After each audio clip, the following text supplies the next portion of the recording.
North India is often seen as a place with a rigid caste system. South India is seen as a place of high literacy rate, progress, and less defined by caste system. We are told that while the North is obsessed with mandir and masjid, the South is obsessed with merit and social justice. But once you start looking at what happens inside people's homes, the story starts to fall apart. If the South has solved caste, why does Tamil Nadu, the heart of the anti-caste movement in India, have one of the lowest rates of inter-caste marriage in the entire country? Why is it that UP and Haryana, the supposed backward states, have a higher rate of inter-caste marriages than the progressive South? Today, we're going to get to the bottom of the caste system in India. We're going to look at Kerala's chaotic past, the social experiment of Tamil Nadu, and the unexpected reality of the North that most people overlook. Is caste really less in the South? Or is it just better at hiding it? In North India, caste is right in your face. It is loud and violent. The layout of a village itself is a map of the Varna system. Upper caste neighborhoods sit at the center, closer to the water sources, while the lower caste houses are pushed to the outskirts, often in the least favorable areas. Caste works like a system. In many villages, local councils called Kap Panchayats decide what's allowed and what isn't, and they enforce it. The violence we see in the news, the atrocities, the public humiliations is right there, visible. At the same time, lower caste identity in the North has become more assertive, influenced by Ambedkarite thinking.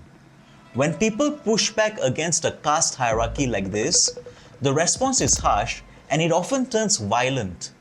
This is why the North becomes the main villain. The ugliness is on the surface, and because it's so visible, we assume that South India might be the opposite, right? Enter Tamil Nadu. If there is a hero in the history of the Indian caste struggle, this is it. The Periyar movement did something radical. They attacked the roots of the hierarchy. They burned the Manusmriti, an ancient Hindu text often seen as justifying the caste system. They pushed back against Brahmin dominance that influenced everything, from education to everyday life, even who could eat what. Over time, it became a part of the state's DNA. They implemented one of the most extensive reservation systems in India, where seats in education and jobs are reserved for disadvantaged groups. Tamil Nadu has the highest quota system among any state in India. They made it cool to be anti-caste. In Tamil Nadu, the software of the state was updated to a progressive OS. You see statues of Periyar in every town with the inscription, "There is no God. He who invented God is a fool." It shows a level of logical thinking that the North cannot even dream about. On paper, Tamil Nadu is the state that won, but a software update is useless if the hardware is still running on an old device. There is another side to Tamil Nadu, but before we get there, we need to take a look at Kerala, because Kerala is a very different case. Today, Kerala is the model state, but historically, Swami Vivekananda called Kerala a lunatic asylum. Why? Because Kerala didn't just have untouchability, they had unseeability and unapproachability. In the 19th century, a person from a lower caste had to stay 96 feet away from a Brahmin. If their shadow so much so as touched a Brahmin, the Brahmin was considered polluted. And then there was the breast tax, where women from lower castes were forced to pay a tax if they wanted to cover their chests. The caste system in Kerala was one of the most rigid, most psychotic version of the hierarchy in India. So how did it become the model state? It happened through a series of social reform movements led by figures like Sri Narayana Guru and Ayankali, and later supported by major reforms under communist governments. Basically, they broke the walls down. Historically, Kerala is the undisputed villain. But here's the nuance that will break your brain. Today, that same lunatic asylum has turned into a leader for social integration. Kerala's inter-caste marriage rate has touched a staggering 21%.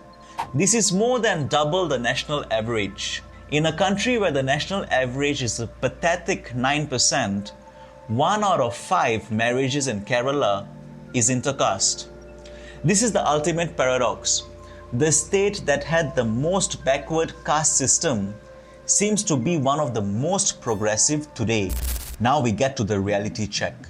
Tamil Nadu's intercaste marriage rate is about 3%. That is one of the lowest in the country. Now let's take a look at the backward states. Punjab has an intercaste marriage rate of about 20%. Haryana sits at around 17%. Uttar Pradesh at 8%. Bihar at 4.7%, which is still higher than Tamil Nadu. How is this possible? How can the backward cow belt be more socially integrated than the progressive Tamil Nadu? The answer lies in how tightly people stay within their own circles. In the north, specifically in Punjab and Haryana, the dating culture of the urban centers have created a level of individual autonomy that is absent in the south. In the north, caste is a political weapon. But in the south, caste is inside homes and families. In Tamil Nadu, the Dravidian movement was successful in removing the Brahmin from the top. That's it. It didn't destroy the rest of the caste system.